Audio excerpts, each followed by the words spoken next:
Olá, boa tarde, seja bem-vindo ao Alian Entrevista. No programa de hoje, a nossa conversa vai ser sobre os direitos da pessoa com deficiência.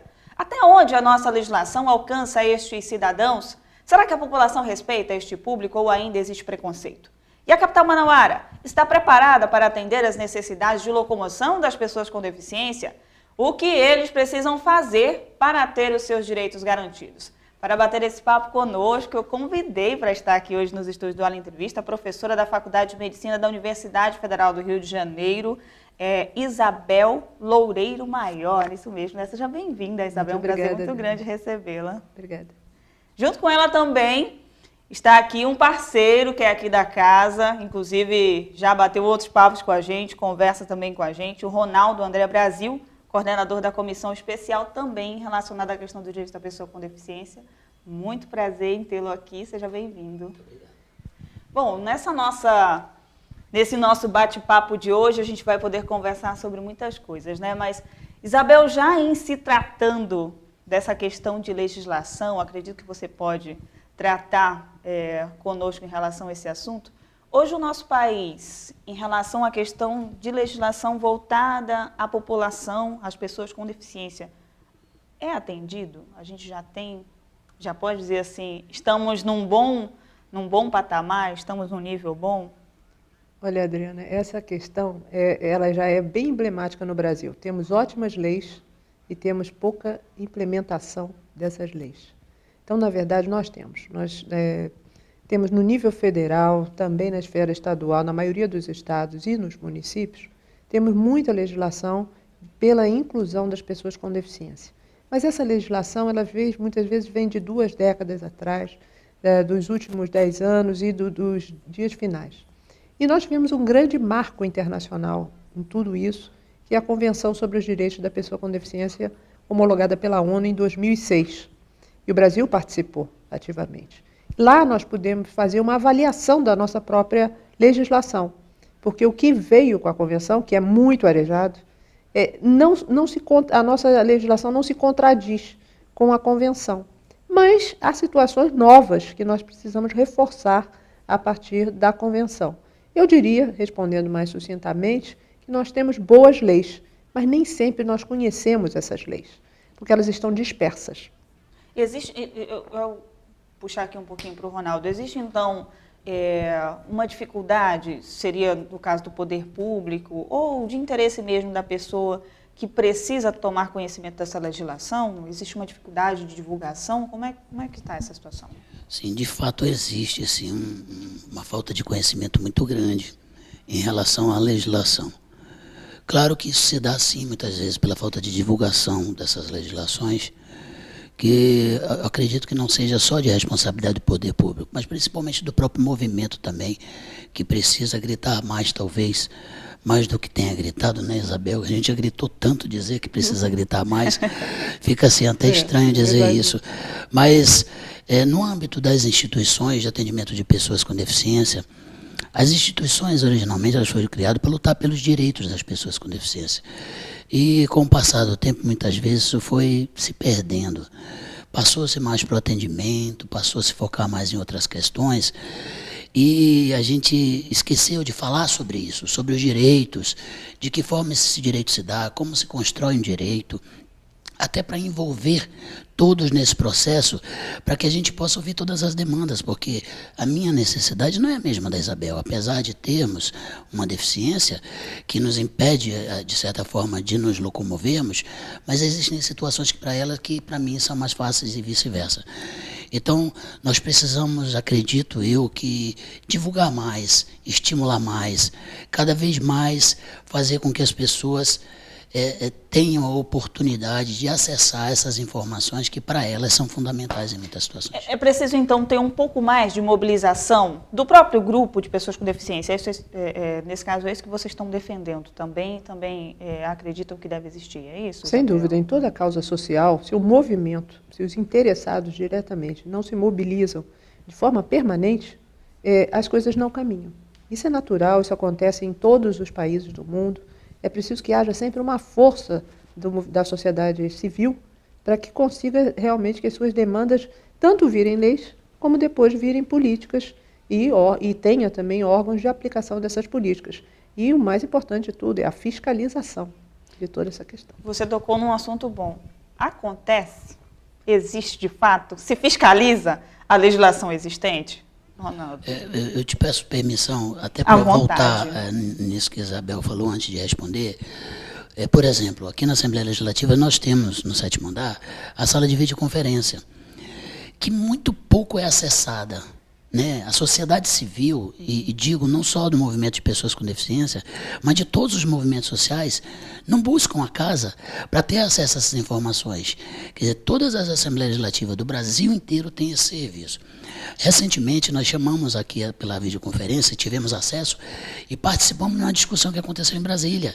Quer dizer, as pessoas que estavam aqui tiveram acesso a uma informação que estava acontecendo em tempo real em Brasília, quer dizer, subsidia mais a gente para que nós possamos discutir as coisas com mais responsabilidade e termos respaldo para discutir essas questões.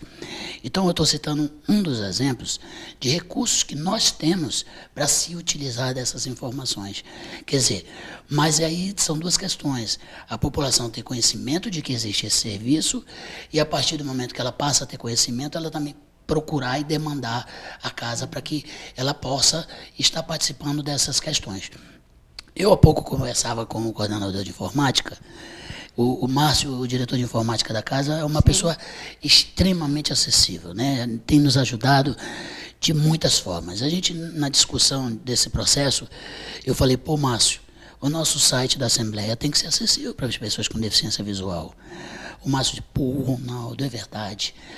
Quer dizer, uma semana depois, o site da Assembleia estava totalmente acessível, ou seja, qualquer lei que tem no nosso site, qualquer proposta, qualquer entrevista, tem lá o botão chamado ouvir, ou seja, a pessoa com deficiência visual, ela não vai ler, mas ela vai ouvir tudo o que está ali. Quer dizer, esse acesso à informação é importante, mas foi demandado.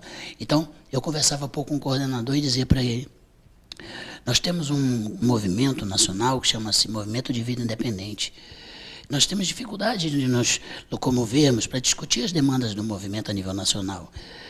Será que dá para a Assembleia nos ajudar nessa videoconferência para que os outros estados acessem a Assembleia para a gente discutir e fazer assembleias desse movimento? Fazer uso de todas as alternativas e ferramentas disponíveis. Isabel, pensando nessa nossa dificuldade financeira de nos locomovermos, aí disse, claro, Ronaldo, a qualquer momento que vocês quiserem é só falar conosco.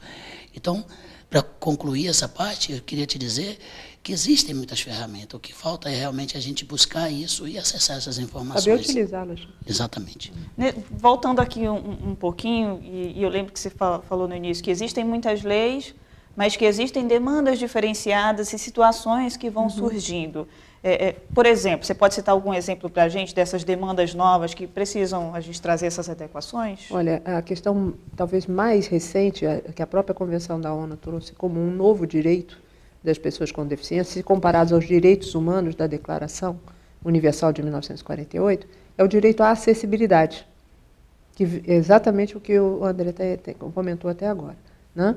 Se você utiliza um recurso novo de televisão, obviamente que você deverá ter a legenda, para que um determinado público que não consegue ouvir possa ler.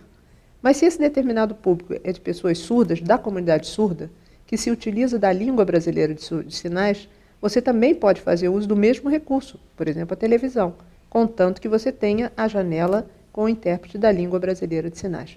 Então, essas questões são novas e, progressivamente, nós temos que incorporar, não só incorporar na legislação, como incorporar na praxe, no dia a dia dos nossos trabalhos. O computador, da mesma maneira, são programas de computador que são desenvolvidos para fazer leitura de tela, ou audiodescrição. Um evento, uma peça de teatro, o teatro inclusivo, o teatro acessível, você tem pessoas que vão fazer a descrição, a audiodescrição do que está se passando naquela sala de espetáculos, para que as pessoas cegas possam acompanhar com toda a grandeza, os figurinos, como são, qual é o colorido, o cenário em si, tudo que está acontecendo. Então, são recursos novos, que se chamam recursos de acessibilidade, recursos de tecnologia assistiva, são cadeiras de rodas cada vez mais sofisticadas, que permitem a pessoa tocar com o queixo ou através do sopro, e uma série de outras questões de recursos que nós não tínhamos antes e temos agora. Na área tecnológica, a gente já pode dizer que a pessoa com deficiência hoje já está bem assessorada tecnologicamente muito mais, falando. exatamente, muito mais, e tende a cada vez ficar melhor, e com isso ter o seu desempenho quase suficiente para que ela possa ter uma gama de opções maior.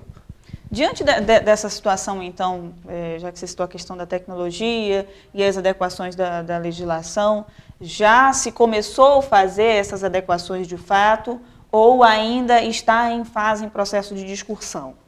Da questão da legislação? Da legislação. Olha, nós já, como eu disse anteriormente, a legislação brasileira ela foi muito pródiga e muito avançada.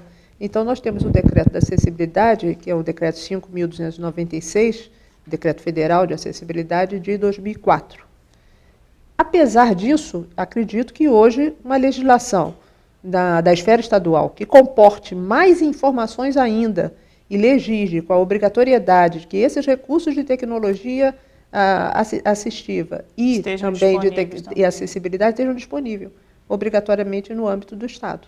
Agora vamos voltar aqui e tocar num assunto complicado que a gente começou, e a Isabel falou no início. A fiscalização dessa legislação acontece? Bom, de certa forma, sim, acontece, né? Nós, pessoas com deficiência, quando começamos a ocupar os diversos lugares, deixamos de ser vistos como pessoas que só servem para ficar em casa deitado e começamos a participar efetivamente de tudo que a sociedade oferece, ocupar cargos importantes, posições estratégicas. Essas pessoas, quando elas passam a ocupar esses determinados lugares, se elas detêm conhecimento, elas vão fazer uma grande diferença. Veja, a Isabel, quando ocupou o cargo de coordenadoria nacional e passou a secretária nacional, eu não quero dizer aqui que as pessoas que não têm deficiência não contribuem conosco. Pelo contrário, a Isabel é testemunha de que nós temos centenas de pessoas sem deficiência que são fundamentais e estratégicas no nosso movimento. Mas aí eu queria me focar nesse ponto especificamente e deixar claro que eu não estou excluindo as pessoas sem deficiência. A nossa responsabilidade no processo de execução e fiscalização da política. Nós temos cada vez mais que estudarmos, nos aprofundarmos, passarmos a conversar mais dentro do próprio movimento, para conhecermos mais as necessidades individuais, porque até então, antigamente, a acessibilidade era rampa e banheiro adaptado. Hoje, com toda essa evolução, veja o que a Isabel disse, audiodescrição, linguagem em tempo real, quer dizer, a tecnologia avançou e nós temos que avançar junto com a tecnologia, então nós temos que ter conhecimento para ajudar a subsidiar, inclusive, esta fiscalização. Para que quando você fiscalize, você sai em campo para executar uma fiscalização, você saiba o que você vai fiscalizar. É fazer uma leitura dinâmica e completa da situação. Olhar e dizer, eu não consigo passar nessa porta, mas se eu passar na porta eu esqueço do resto. Não. E o resto, e todo o acesso à informação e à comunicação. Então eu penso que essa fiscalização ela precisa ser feita a partir desse conhecimento, e nós começamos a participar mais a partir do momento em que nós começamos a aprender mais.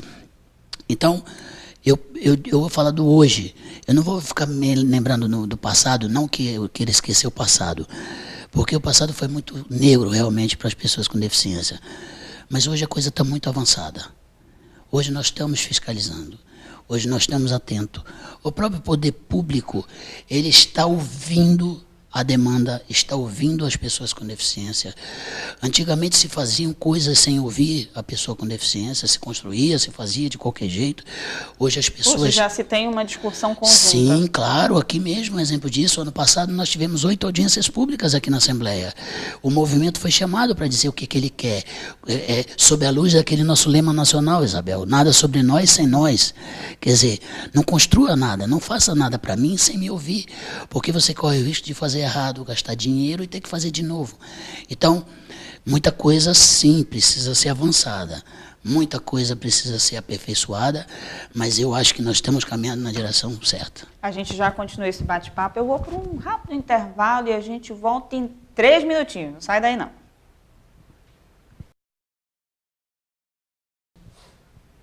Já voltamos e a gente continua nesse bate-papo aqui sobre os direitos da pessoa com deficiência. E comigo, só lembrando, aqui a Isabel Loureiro e também o Ronaldo Brasil, que já estão aqui nesse bate-papo gostoso. Aqui no nosso último bloco, Isabel, o Ronaldo falou que já existe sim a questão da fiscalização, da legislação, pelo menos regionalizando na questão do Amazonas. Mas assim, qual a sua posição em relação a essa situação de fiscalizar a legislação? Eu queria ser tão otimista quanto o Ronaldo André. Que né? Bom que ele é otimista. Talvez né? seja a diferença de idade, ele já pertence a uma geração mais nova, né? Mais cheia de gás.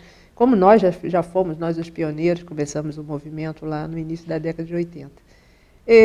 Eu acho que o que nós avançamos em termos de legislação e o que avançamos na formulação das políticas públicas e dos programas, e até conseguindo recursos financeiros no orçamento federal, no orçamento de alguns estados e muitos municípios, isso ainda não tem o efeito necessário na vida diária de cada pessoa com deficiência. E o exemplo mais comum, e talvez em maior parte dos países, é que você divide países civilizados e países ainda incivilizados, são as calçadas. Calçada é um termômetro do respeito à cidadania. Bom, já que você tocou nesse assunto, a gente vai aproveitar e falar sobre essa situação. Um dos problemas enfrentados pela pessoa com deficiência é a questão da mobilidade. Em alguns casos, é preciso fazer um verdadeiro malabarismo para conseguir se locomover de um lugar para o outro, aqui mesmo na capital manauara. Veja por que na reportagem de Pérola Paula. Ei, vamos voltar. Eu queria poder mostrar o VT para vocês, mas está lá embaixo ainda. A gente volta discutindo. Conta como é que é. Existem algumas calçadas aqui que tem a questão sobe e desce. Do sobe e desce, da rampa, mas assim, analisando a cidade de um modo geral, né, a capital, a dificuldade é muito grande ainda. Fizeram isso antes ou depois de tirar os camelões? Não, já recente agora começamos. Mas assim, a área de João Batista eles já começaram a reformar, mas tem muita coisa ainda. Gente, meu Deus do céu. Ônibus, o elevador não funciona de jeito nenhum. Calçada, tem a rampa, mas tem um orelhão bem no meio, aí como é que a pessoa vai passar? Não tem. Então, é mais ou menos essa a realidade. Um pouco sobre essa questão dos habites e focando principalmente nessa questão da mobilidade, é importante. Então, a gente vai voltar como se vocês tivessem visto o VT. Tá bom. E a gente vai analisar, tá bom? Pois é. Não, mas o VT trata exatamente do que ela falou. Eu dei a dica. Claro que bate. Vamos lá. Bom, aí a situação é um pouco complicada, né? Existe uma dificuldade muito grande, Isabel, que foi uma situação que você citou. Como é que fica? Pois é, essa situação de você não ter a possibilidade de ir no momento em que você deseja, usando toda a tecnologia embarcada que você já tem, por exemplo, na cadeira de rodas, em que você, com uma movimentação da mão, mesmo que você não tenha força, você impulsiona a cadeira, ela sobe e desce. Só que uma cadeira motorizada, ela pesa, no mínimo, 60 quilos. Mas o peso de um adulto, nós vamos levar isso a um peso muito maior, né? 130 quilos e por aí vai. Se existe a rampa, a cadeira motorizada sobe, mesmo uma rampa indevidamente inclinada. Mas se não existe a rampa e você só tem o meio-fio, toda a tecnologia está perdida. A pessoa não pode caminhar, porque não tem ninguém que vai conseguir levantar essa cadeira de roda para colocar a pessoa sobre o pavimento, sobre a calçada. Então já vemos aí um problema em que há um desacerto entre tecnologia e falta de acessibilidade no meio físico. Esse é um exemplo. Agora, se você depois continua passando pelos aclives e declives incorretos e pelos buracos, e agora puxando para a minha cidade, onde eu tenho propriedade de falar bem ou mal, né, sem correr nenhum risco contra a Amazônia, que é a cidade do Rio de Janeiro, nós temos uma herança chamada herança de pedra portuguesa nas calçadas. Nossa, eu imagino a situação. A pedra portuguesa, ela é um convite a um acidente numa calçada, seja uma mulher com um salto alto, seja uma pessoa idosa, e a nossa população está envelhecendo, já temos mais de 10% da população com mais de 60 anos de idade, e as pessoas com deficiência, e os carrinhos de bebê e outras situações como tais. Então, a pedra portuguesa mal encaixada, ela deixa de ser bonito, não tem mais nenhum cunho estético, e passa a ser uma armadilha do ponto de vista da questão do ir e vir. O que eu quero dizer com isso? Uma calçada não tem que ser fiscalizada? Ela, afinal de contas, é o meio de mobilidade de todas as pessoas. Para chegar um ônibus, mesmo que esse ônibus seja acessível, e eu não gosto de ônibus com elevador, o ônibus tem que ser de piso baixo para, de fato, todas as pessoas embarcarem com segurança e autonomia, mas para chegar nesse ônibus, obrigatoriamente ela passou pela calçada. Ela não tem outra alternativa. E para entrar num prédio público, ou mesmo num prédio privado, ou na sua residência, ela também tem que passar pela calçada. Por isso que nós dizemos que esse é um termômetro de civilidade. E quem é que puxa essa bandeira? Alguns movimentos de mobilidade, mas principalmente aquelas pessoas que são as mais incomodadas, que são as pessoas com deficiência. Você citou aqui durante a nossa conversa no intervalo a Constituição de 88, o direito de ir e vir. Isso é uma situação que muitas pessoas com deficiência hoje acabam, Ronaldo, acabando de ter o seu direito ignorado. Sim, fazendo um complemento, até me justificando rapidamente, eu concordo com a Isabel, né? O conhecimento que eles têm, que eles trazem lá de trás, é o que fez e o que faz todos os dias a gente avançar, né? Muitos não dizendo que a idade está avançada, mas não, é o conhecimento que é muito grande. E são pessoas que a gente consulta muitas vezes, e quase que sempre consultando para buscar informações e pedindo opiniões. A Isabel é uma pessoa extremamente respeitada, não só no Brasil, como fora do Brasil. É uma pessoa que é muito consultada sobre todas essas questões. Eu fui muito otimista, porque a minha natureza é ser otimista.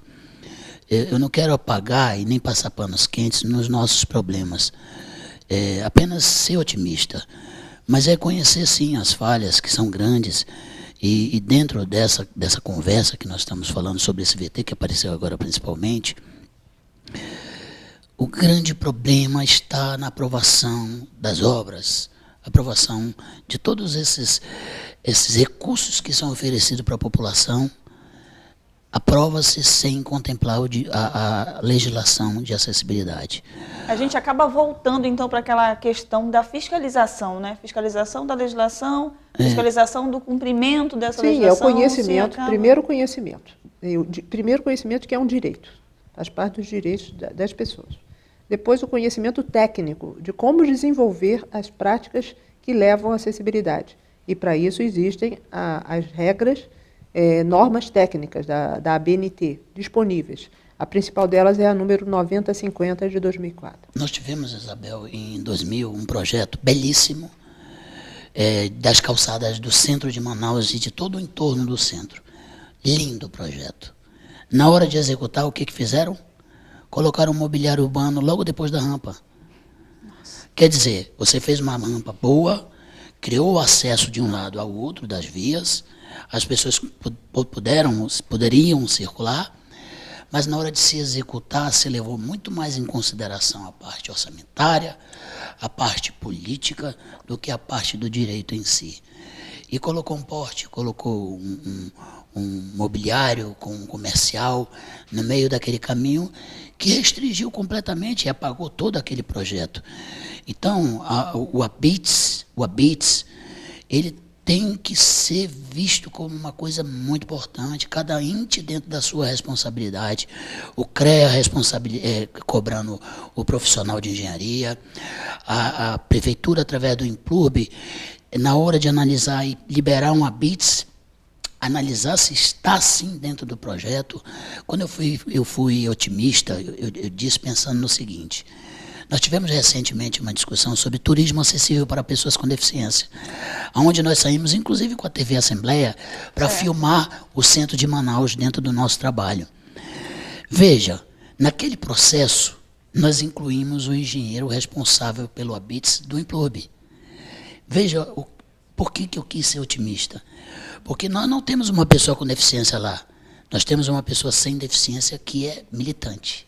Nesse caso, então, Ronaldo, uma pessoa com deficiência dentro dos órgãos públicos, participando dessas discussões, verificando a implantação dos projetos, já seria um bom passo para conseguir resolver? Sim, nós temos legislações que obrigam, de certa forma, isso está acontecendo.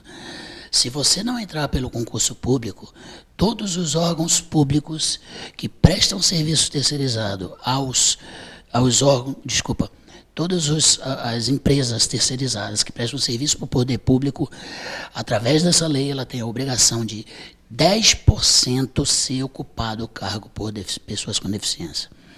Não sou de acordo de, só pelo fato da pessoa ser uma pessoa com deficiência, ela ser colocada lá e ponto final, para discutir uma certa coisa. Você tem que ter conhecimento técnico para tratar de uma certa forma. Bom, se você vai tratar sobre um assunto de engenharia e arquitetura, você não vai chamar um pedagogo para discutir aquele assunto, você vai chamar um técnico dentro dessa área com conhecimento de causa. Então, é muito importante. Nós temos legislações sobre a questão do concurso público do Estado do Amazonas, a obrigatoriedade do percentual mínimo de ocupação das vagas. Recentemente, a Assembleia teve um concurso público onde nós tivemos o ingresso de várias pessoas com deficiência. Então, eu digo que sim, esse acesso a esse trabalho formal, principalmente dentro de um órgão público, por pessoas com deficiências capacitadas, com conhecimentos, e elas sendo buscadas para contribuir dentro desse processo, é fundamental. Nós temos uma lei que até então, até nós não tínhamos percebido, onde a Assembleia Legislativa tem que criar recursos de acessibilidade com o comitê em todo o âmbito da Assembleia Legislativa para pessoas com deficiência que vierem conhecer a casa terem acesso ao recurso, inclusive à biblioteca.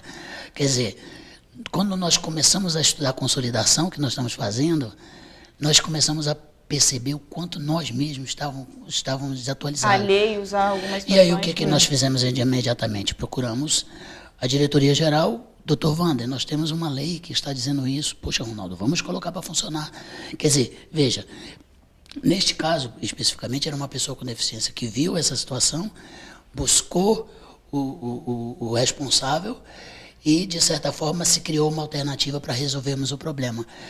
Talvez, se fosse uma pessoa sem deficiência, que não tivesse nenhuma similaridade ou afinidade com a causa, olharia e passaria despercebido. Essa questão é uma questão muito importante, né? Porque a invisibilidade tem sido o grande problema das pessoas com deficiência. Invisibilidade que permanece como uma espécie de termômetro da própria discriminação que existe. Uma pesquisa de percepção sobre direitos humanos feita no Brasil em 2010 mostrou que a população brasileira entende que a pessoa com deficiência é um dos grupos que tem a maior violação de seus direitos. Exatamente porque ela não tem condições, muitas vezes, talvez a maioria das vezes, dependendo do local, saindo das grandes cidades, ela não tem a condição de participar, de fato, na vida da sociedade. Se ela pode ir à escola, se ela pode participar de uma atividade cultural, se ela está no mercado de trabalho ou não. Então, quando a pessoa passa a ter essa oportunidade, através, como o Ronaldo acabou de lembrar, do concurso público ou das vagas reservadas na iniciativa privada, que é uma legislação federal que tem que ser obedecida, 2% a 5%, dependendo do tamanho de uma empresa, e pelo menos 5% dos concursos federais, e o percentual dos concursos estaduais fica a critério de cada ente federado, né? Então, quando a pessoa com deficiência ela ocupa seu espaço no trabalho, ela vai estar em várias áreas da atividade. E nessas áreas faz uma diferença muito grande. Porque o orçamento nunca dá para tudo, nós sabemos disso. Quando você vai fazer uma obra, falta orçamento para alguma coisa. Quando você vai fazer a compra de veículos, falta orçamento para alguma coisa. Mas quando existe um servidor ou um funcionário com deficiência, o recurso vai aparecer. Vai ser para ter um espaço adequado, vai ser para o transporte ter algum tipo de acessibilidade, o refeitório vai se adaptar. Se é uma pessoa com deficiência visual que usa o cão-guia, na mesma hora as situações todas vão se concretizar favoravelmente a isso. Agora, a ausência da pessoa com deficiência, ela mostra ao mesmo tempo um despreparo da sociedade maior e daquela situação, porque nunca vai se transformar no ritmo que a própria legislação determina, a não ser que a figura principal, que é a pessoa com deficiência, esteja presente. Eu posso complementar com um exemplo rapidinho? A gente vai já continuar a nossa conversa, inclusive sobre esse assunto, sobre a questão do direito das pessoas com deficiência e o mercado de trabalho, mas depois do intervalo. Em 3 minutos eu estou de volta.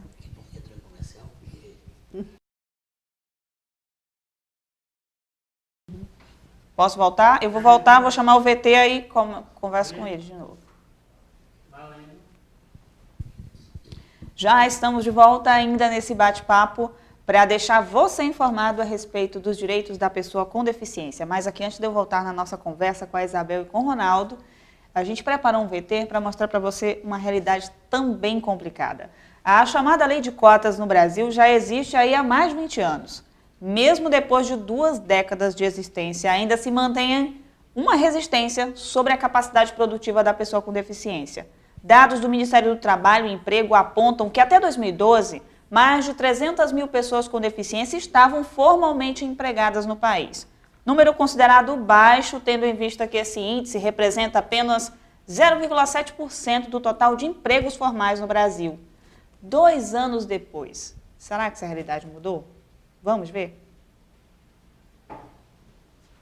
Deixa eu só botar o carregador aqui. Então, mudou ou não E mudou? o que mostra no vídeo? O vídeo, esse é um dado de 2012, dados do CAGED, que acho que é CAGED Isso, o nome, que diz que em todo o Brasil, Eu vi ontem, até a Fernanda 2012... mostrou, é da RAIS. Da RAIS. Até 2012, 300 mil pessoas com deficiência estavam... Deixa eu só ver, 300, né? 300. Estavam Na verdade, são empregadas... 330 mil. Estavam empregadas no país. Né? E aí, 2 anos depois, a menina estava fazendo o levantamento lá embaixo para ver se essa realidade mudou. Mas Não tem mudou como muita responder coisa, ainda, não tem resultado de Não, 2013. porque ela estava captando a informação lá embaixo. Aí eu não posso te dizer dados Não, precisos, não, porque não né? tem como responder ainda, porque não tem a informação de 2013, formal da RAIS. Toda, né? É. De qualquer maneira, é muito pouco. A gente tem fiscalizado isso aí, a partir do Conselho Municipal, parceiro da Superintendência do Trabalho da doutora Julieta, e isso aí é um grande problema. Um dos maiores problemas disto é porque não querem criar alternativa de acessibilidade para outras deficiências. Então, querem contratar pessoas com deficiência de baixa complexidade. Leves, deficiência para não leve. ter que mudar muita coisa. Então, acaba não cumprindo a lei de Então, a cotas. gente pode falar isso. Porque como eu não tenho o VT pronto ainda, e a gente vai fazer uma discussão meio como se a gente tivesse Tá. assistido, mas falando dessa questão. Bom, parece que não mudou muita coisa não, né? De 2012, a gente está aqui quase que na metade de 2014, né? Qual é a realidade hoje? A gente pode dizer, Ronaldo, Isabel, que tivemos um bom avanço em relação a essa questão aí do mercado de trabalho? Olha, as pessoas com deficiência, elas estão mais preparadas do ponto de vista da educação e da formação profissional e mais conscientes de que, de fato, elas têm um papel a desempenhar no mercado de trabalho e na produção do próprio país, no desenvolvimento do país. Agora, acontece que nem sempre nós podemos dizer que o empresariado e até mesmo a área pública entendem esse papel de capital humano da pessoa com deficiência. E muitas vezes, quando entendem e vão aplicar, são obrigados a cumprir uma legislação de reserva de cargos, acontece que se colocam atrás de um escudo protetor, dizendo que não tem as condições para receber a pessoa com deficiência. E aí usam de todo tipo de subterfúgio, principalmente evitar as deficiências mais severas. E sempre escolher pessoas que têm deficiências leves, que não demandam nenhum tipo de adaptação. E a Convenção da ONU determina que no ambiente de trabalho ele seja seguro, inclusivo e tenha acomodações razoáveis. Alterações razoáveis ou adaptações razoáveis. Vem da expressão em inglês reasonable accommodations. O que significa isso? Que você tem que se dispor a fazer modificações no ambiente e trazer outros recursos para as ferramentas de trabalho. Quando um empregador diz não posso receber uma pessoa em cadeira de rodas, não tenho como receber uma pessoa cega, ele está simplesmente utilizando de uma maneira que é discriminar. É mais cômodo, Ronaldo, para as empresas, então, manter isso? Exatamente. Ano passado nós fizemos uma audiência para discutir sobre a lei de cotas. Inclusive até foi criado uma proposta de um projeto de lei de uma premiação para as empresas que cumprem a lei de cotas de forma a valorizá-las, ainda que seja a responsabilidade, mas de certa forma eu acho interessante, né, dizer que aquela empresa cumpriu com a cota, que ela tem estímulos de crescimento profissional dentro no seu âmbito. Não é apenas colocar uma pessoa na linha de produção e não deixar ela crescer, ela morrer ali naquele cargo. É criar alternativa para que ela cresça profissionalmente e que ela possa participar dos cursos de profissionalizações internas, para crescimento profissional e ela chegar a uma gerência, por exemplo. Então a dificuldade é muito grande. Nós que participamos e ajudamos na fiscalização da Superintendência do Trabalho, nós fomos numa empresa, há não muito tempo atrás, e que eu perguntei, aquele prédio ali, de 3 andares, o que funciona? A diretoria. Eu disse, tem elevador? Ele disse, não. Eu digo, então isso significa que uma pessoa com deficiência nunca vai poder virar presidente dessa empresa, porque ela não vai ter como subir. Quer dizer, você perceba, você já vê que aí a própria empresa já não tem interesse de crescimento. Ela quer que a pessoa fique ali e criando o mínimo de condições possíveis para que ela, inclusive, desenvolva o seu trabalho. Então, há uma dificuldade extrema. Há, inclusive, situações que nós somos contrários. Flexibilizar a lei de cotas, né, Isabel? Isso aí não existe. A legislação é clara e os conceitos de deficiência são claros, quem é e quem não é. E a característica de cada pessoa com deficiência física, visual, auditiva, intelectual, a deficiência psiquiátrica ou a deficiência psicossocial. Quer dizer, cada situação tem essa explicação. Então, como a Isabel disse, a dificuldade é muito grande, porque ninguém quer gastar dinheiro.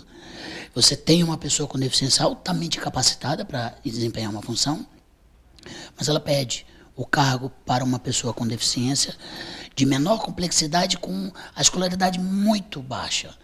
Quer dizer, isso aí eu acho que nós precisamos avançar muito. Então eu falava do evento, da audiência que nós fizemos na Assembleia, onde o presidente da comissão, o deputado Chico Preto, fez questão de entrar com esse projeto de lei, e elas vieram e nós fomos conhecer, e as 10 empresas que ganharam o prêmio, todas foram subsidiadas pela própria Superintendência do Trabalho, onde a Superintendência atestou que elas não só cumpriam, como elas tinham projetos de acessibilidade em execução com curto, médio e longo prazo.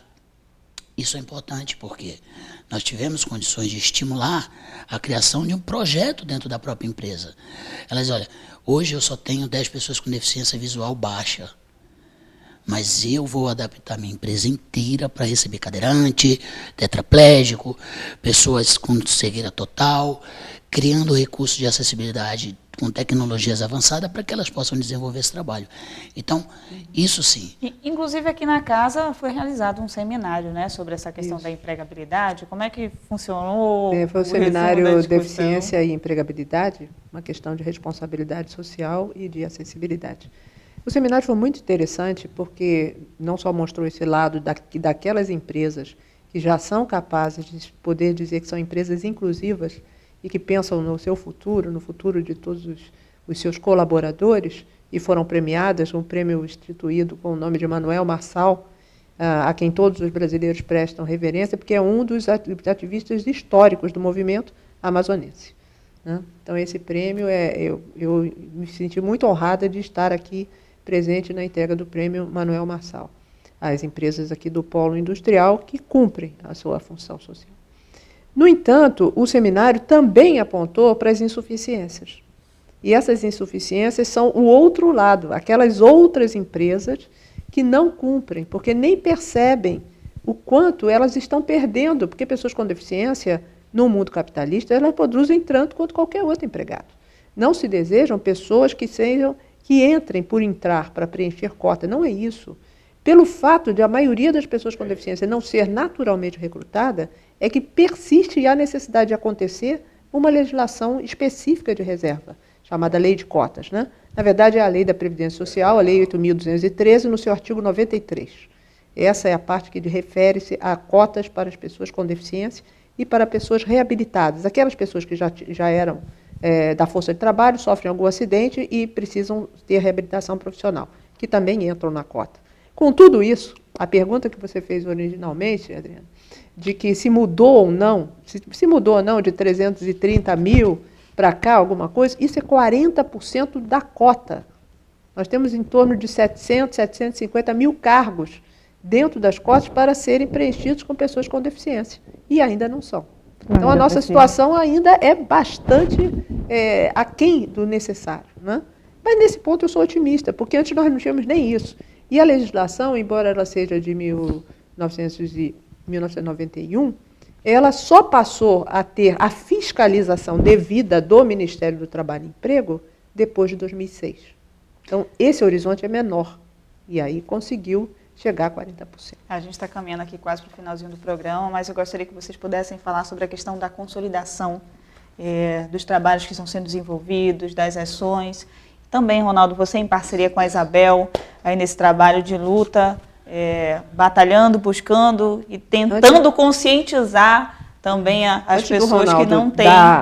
Toda a informação do que está acontecendo aqui, eu já queria comentar que no governo federal tentou-se muito fazer de que maneira facilitar que maior número de pessoas, e especialmente pessoas também da área jurídica, os juízes que aplicam a legislação, que acabam tendo que julgar uma série de coisas, conhecesse a legislação sobre pessoas com deficiência. Porque, como nós dissemos, a legislação vem sendo feita aos poucos e tudo mais. E aí ninguém conhece como um todo a importância do trabalho que está sendo feito nessa Casa Legislativa aqui do Amazonas. Porque tem uma visão a partir da informação que foi tirada, não só do ementário de leis que existe aqui, como também da própria experiência e da opinião das pessoas com deficiência. E o Ronaldo tem tido um trabalho, né, junto à comissão muito grande. Então ele pode falar para a gente, né, agora. Mas é importante a gente ouvir depois a Isabel falar da importância realmente desse trabalho. Mas, de forma breve, eu quero dizer que nós estamos desenvolvendo esse trabalho de maneira principalmente a facilitar essa consulta. Como a Isabel disse, aqueles que têm o poder de decidir, eles são assessorados muitas vezes por pessoas que não têm condições de acessar ou acham muito difícil, ou vão perder muito tempo, e tudo isso leva-se em conta. Então, quando você tem um apanhado de leis e é difícil acessá-las, difícil compreendê-las, é muito mais difícil você começar a planejar alguma coisa para o futuro. A partir do momento em que você junta tudo isso num único documento e que você aperfeiçoa isso, porque, veja, tem muita lei que foi criada em 81, em 80, em 67, quer dizer, leis de 2013, 2014, mas temos lei de 1967, lá para trás, que estão completamente desatualizadas na sua terminologia, no seu conceito de deficiência, né, tirando aquele conceito de doença, né, partindo para o conceito social da deficiência, onde nós participamos da sociedade. Então, tudo isso tem que se analisar. Então, a Assembleia Legislativa, o que fez? Criou uma comissão especial, instituiu essa comissão para que trabalhasse a consolidação da legislação estadual e avançou, não só consolidar, como incluir. Nós temos 2 exemplos anteriores, do São Paulo e do Rio Grande do Sul. São Paulo consolidou e ponto, fechou ali na consolidação. Não se utilizou na época os conceitos da Convenção Internacional. Em 2009, Rio Grande do Sul consolidou, não incluiu também. E não se utilizou dos conceitos da Convenção Internacional. Nós temos uma responsabilidade muito grande. Nós temos que se utilizar da Convenção, porque a Convenção tem status de emenda constitucional. Hoje é a maior lei que existe no Brasil. Os países que ratificaram e tornaram isso uma emenda, cada um dentro do seu âmbito e da forma que se prevê legalmente isso, tem uma força jurídica muito grande. Então, esse trabalho foi feito nessa visão da Convenção, aonde que nesse processo nós discutimos todas essas questões e levantamos e trouxemos à tona discussões que estavam adormecidas. Então, a consolidação, ela vai permitir que qualquer cidadão amazonense possa, simplesmente num único documento, chegar e ter acesso à informação sobre a legislação da educação, do trabalho, do direito à vida, do direito à assistência social, questões de aposentadoria, de concurso público, acessibilidade num contexto amplo e geral. Quer dizer, tudo se torna mais fácil. A gente tem uma previsão de quando esse trabalho a gente vai conseguir concluir? O presidente da comissão, ele ontem confirmou, o deputado Chico Preto, torna a dizer que é quem encampou essa comissão. ele já disse que no dia 29 de maio irá dar entrada na consolidação final. Esta segunda-feira vai para a Procuradoria-Geral da Casa para verificar toda a parte legal, para não cometermos nenhum problema de inconstitucionalidade. E aí, assim que aprovada pela Procuradoria-Geral, que diz que em uma semana libera, vamos mandar para o Conselho Estadual do Direito à Pessoa com Deficiência para eles darem a chancela deles. E aí temos condições de colocar em trâmite e isso aí começar a ter esse decorrer. Mas eu falei da importância da Isabel por ser uma formadora de opinião, porque nosso sonho era que todas as outras assembleias de todos os outros estados fizessem isso. É importante. A gente não está querendo falar que a gente quer criar um estatuto da pessoa com deficiência a nível estadual. Não. Tem um objetivo específico o trabalho que está se realizando. Então, eu penso que talvez, se não o mais, mas um dos mais importantes trabalhos já feito até hoje no estado do Amazonas sobre o direito da pessoa com deficiência, trabalhando profundamente a legislação. Que bom. Isabel, quer complementar? Sim, eu acho que resgatando o bom da legislação que já existe, sem derrocá-lo, né, sem ser revogada, atualizando em termos de terminologia. Antes usavam muitos termos, o único termo que se pode usar é pessoa com deficiência. No caso, pessoa com deficiência auditiva, pessoa com deficiência visual, pessoa com deficiência intelectual, pessoa com deficiência física ou pessoa com deficiência múltipla. Essa é a nomenclatura que se deve usar. E quando se refere ao cidadão, é o aluno com deficiência, se houver necessidade de falar. Porque senão eu não falo só Isabel, não precisa dizer Isabel, pessoa que tem deficiência física. Não, isso não precisa ser dito, basta usar o nome. Ronaldo André, cadeira de roda já é uma outra questão. Se houver necessidade, se menciona que ele é um homem que usa cadeira de roda. Isabel, eu ia entrando no elevador, semana retrasada, e a pessoa virou e disse assim, dá licença, está entrando numa cadeira de roda. Eu digo, opa, não está entrando numa cadeira de roda, está entrando uma pessoa numa cadeira de roda. Exatamente, uma pessoa usuária de cadeira de roda. Então, essa questão da terminologia, ela é o que o grupo, o segmento de pessoas com deficiência definiu para si. E volta ao lema, nada sobre nós sem nós. E é uma questão de respeito, uma questão de reconhecimento de um segmento da população e de respeito para com esse segmento. Eu queria agradecer a presença de vocês aqui no programa. Muito obrigada por essa conversa tão esclarecedora sobre o trabalho que vocês estão desenvolvendo. Obrigada, Isabel. Foi um prazer ter vocês aqui.